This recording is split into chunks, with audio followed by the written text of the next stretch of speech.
예. 저출산대책위원회입니다. 오늘 그 최재천의 아마존에 나온 메인 동영상입니다. 대한민국에서 아이를 낳는 사람은 이상한 겁니다.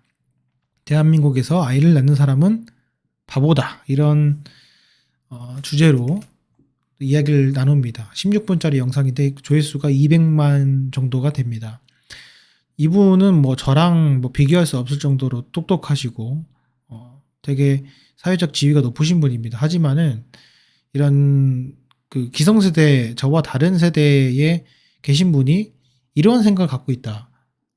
이렇게 똑똑하신 분이 이런 마인드를 갖고 있다. 이런 답변밖에 하지 못한다라는 약간 충격을 좀 받았고, 그거에 대한 다른 관점을 좀 이야기를 해보고자 합니다.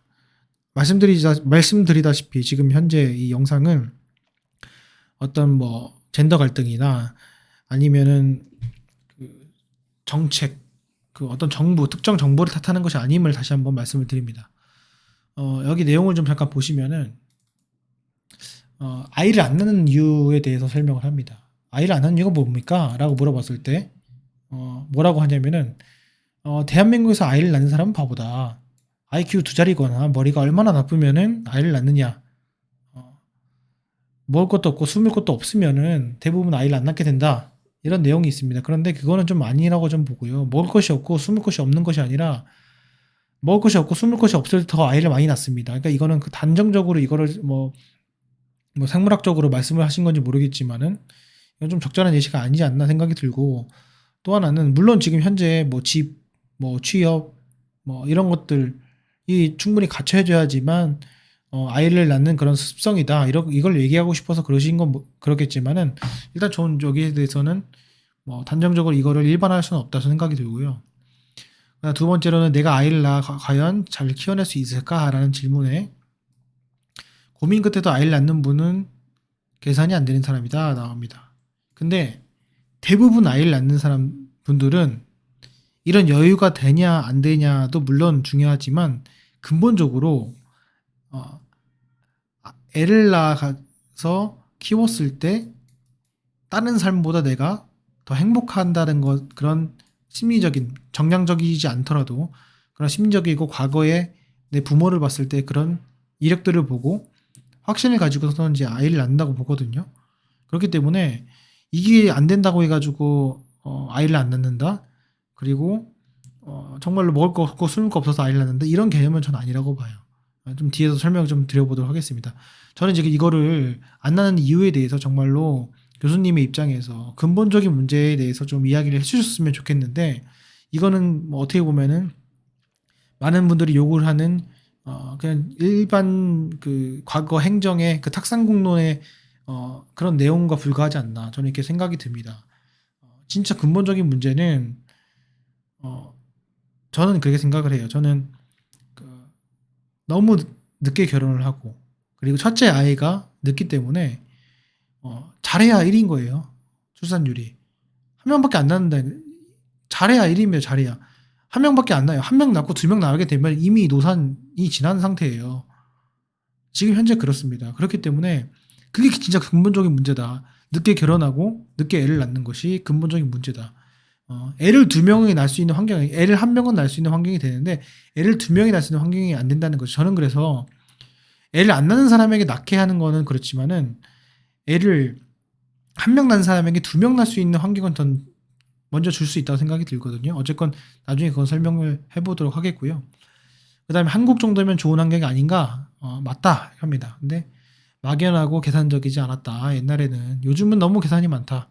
뭐 꽃 하나 뭐 하나 예식장 비용 하나 다 따져가면서 그런 것들을 같이 해야지만 나는 결혼을 하겠다. 계산하다가 지쳐가지고 좌절하고 많은 현 세대다. 지나치게 현명한 세대다라고 표현을 합니다. 근데 이건 참 저는 조금 별로라고 봐요. 이 표현은.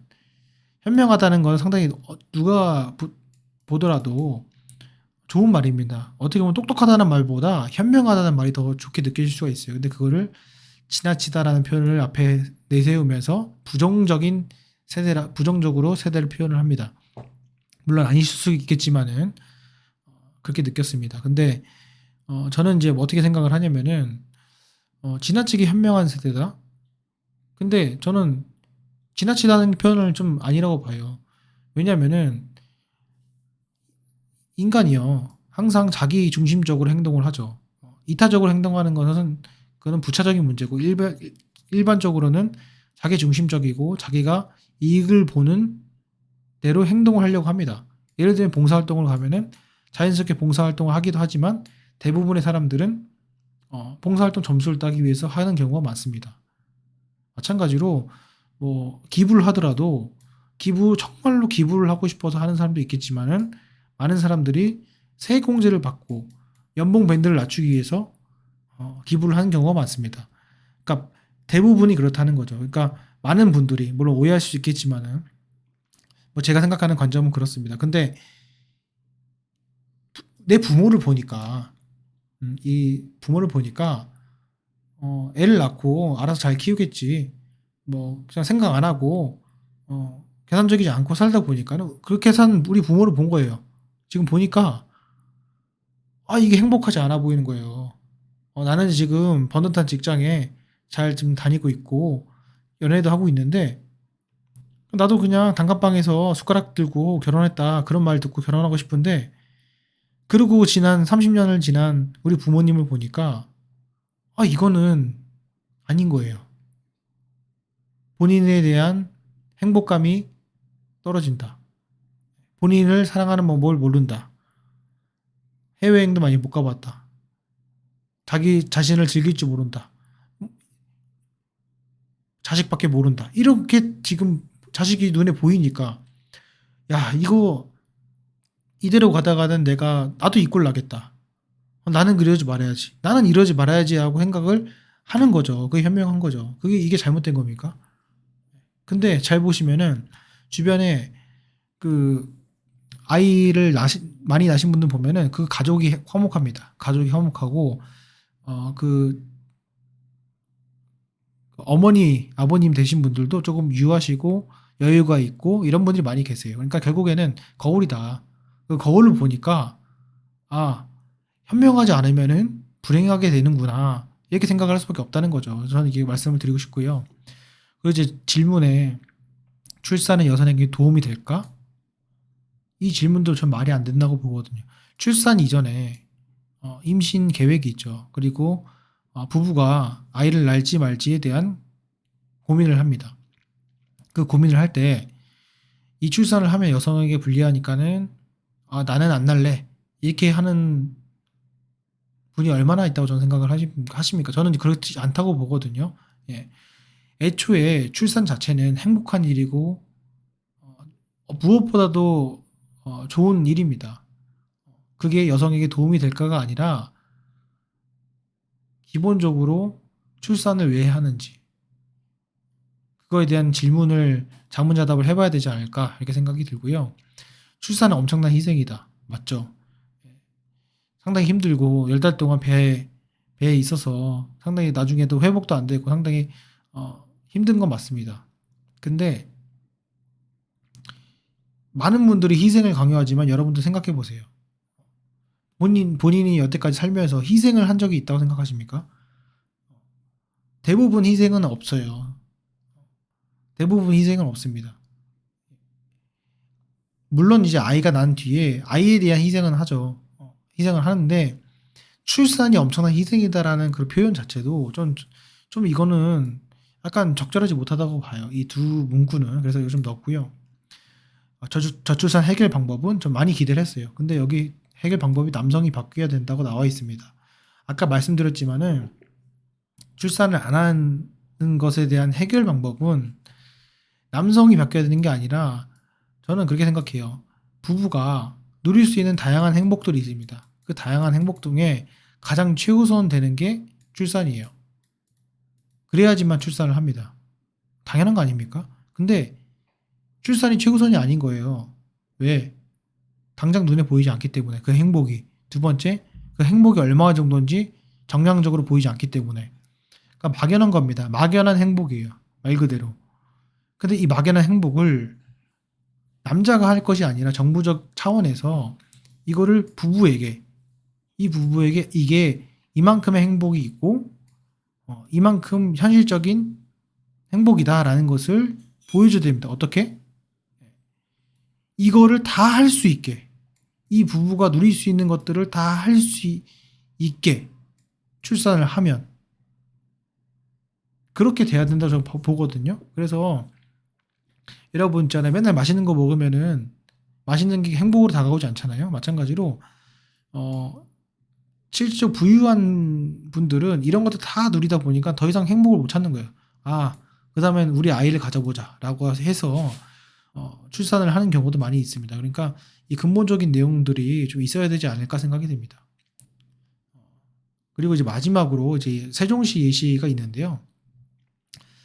세종시는 1.2명이고 매년마다 늘어나고 있다. 출산율이. 세종시는 인프라가 너무 좋은 환경에 있고 애를 낳기 좋은 도시이다. 그리고 출산율 공무원들이 애를 낳고 싶어하는 그런 성향이 있다. 뭐 이렇게 뭐 나오는데 사실 이거 좀 말도 안 되는 소리거든요. 여기 보시면은 여기 보면은 여기 보면 나와 있어요. 여기 보면은 세종시는 1.28인데 0.84다. 2020년 기준이죠. 왜 그러냐 봤더니 아니 봤더니 뭐냐면 가장 큰 이유가 뭐냐면요. 출산 연령기에 해당하는 주민들 중 신혼부부 비율이 높기 때문이에요. 그러니까 완전 잘못된 통계입니다. 전국의 신혼 비율 21%보다 28.2%가 높습니다. 크게 상회합니다. 5년 이하의 부부들이. 그렇죠? 그리고 신혼부부 사이에서 태어난 아이들은 우리나라 전체 출생아의 80% 차지합니다. 다시 말해 신혼부부가 많을수록 출산화도 많다. 그쵸? 요겁니다. 요거고 여기서 이제 여기 지금 이 내용 중에 하나가 뭐냐면은 왜 신혼부부들이 많을까?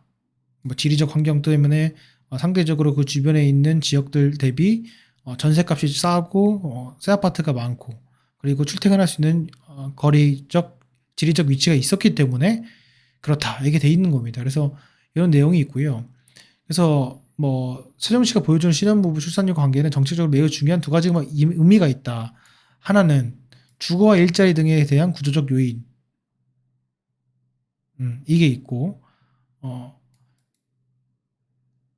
그리고 좀 극단적으로 말하면은 저출산은 기초 지자체가 책임질 문제가 아니다.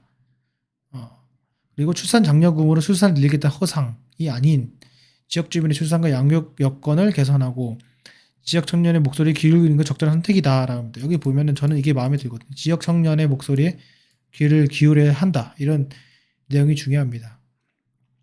근데 저는 이거를 뭐 진짜로 이 내용을 보면서 이렇게 편협적으로 이거를 해석을 해버리나? 이런 생각을 많이 해요. 그래서 저는 근본적으로 아까 말씀드렸던 행복, 출산이 제1의 행복, 가장 큰 행복이 될 수 있도록 국가적인 차원에서 이 행복을 다른 행복을 누릴 수 있도록 출산을 하게 되면 그런 것들을 제공을 해야 되고 이 세종시가 높은 이유는 신혼부부 비율이 많은 것이고 왜 신혼부부 비율이 세종시에 많은지 그리고 그 세종시에 나타난 신혼부부들은 어떠한 이유에 있어서 출산을 하게 되었는지 이런 것들을 실질적으로 물어보고 현장에서 거기에 대한 내용을 받아가지고 정책에 반영하는 것이 더 중요하지 않을까 생각이 듭니다. 어쨌건 여러분들의 의견 댓글로 달아주시고 구독, 좋아요 눌러주시면 더 큰 힘이 될 것 같습니다. 여러분들 많은 응원 부탁드리겠습니다. 감사합니다.